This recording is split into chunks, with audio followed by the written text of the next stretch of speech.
Vasu talks ప్రేక్షకులకు నమస్సుమాంజలి.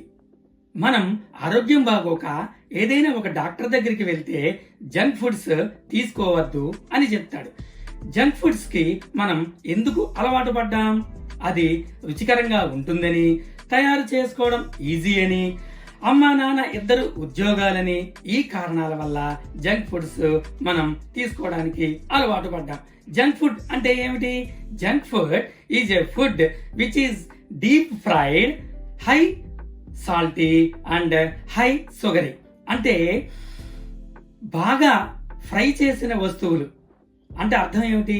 పిజ్జాలు, బర్గర్లు, నూడిల్స్ ఇలాంటివి అన్నమాట. ఇవన్నీ మనకి జంక్ ఫుడ్ కిందకి వస్తాయి. అలాగే హై సాల్టీ అంటే అర్థం ఏమిటి? మనం ఉపయోగించే చిప్స్ టేస్ట్ కోసం సాల్ట్ ని వేస్తారు. సాల్ట్ లో సోడియం ఉంటుంది. మరింత టేస్ట్ కోసం ఎక్కువ సోడియం ని వాళ్ళు యాడ్ చేయడం జరుగుతుంది. దీని ద్వారా మన ఎముకల యొక్క గట్టితనాన్ని కోల్పోతుంది. నెక్స్ట్ హై షుగరీ అంటే చాక్లెట్స్, పేస్ట్రీలు ఇవన్నమాట. ఇవన్నీ జంక్ ఫుడ్స్. వీటి వల్ల ఏంటి నష్టం? పిల్లలకు జ్ఞాపక శక్తి తగ్గుతోంది. వీటిలో ఎక్కువగా ప్రిజర్వేటివ్స్ కలుపుతారు నిల్వ ఉండడం కోసం. దానివల్ల గ్యాస్ట్రిక్ ఎక్కువగా రావడానికి ఆస్కారం ఉందన్నమాట. రుచి కోసం అజినమోటో లాంటి టేస్టింగ్ సాల్ట్స్ కలుపుతూ ఉంటారు. దానివల్ల డీహైడ్రేషన్ వస్తుంది. అంతేకాదు, ఎప్పుడైతే ఈ జంక్ ఫుడ్ కి అలవాటు పడ్డారో పిల్లలు ఎట్టి పరిస్థితుల్లో కూడా కూరగాయలు గాని, ఆకుకూరలు గాని తినడానికి ఇష్టపడరు.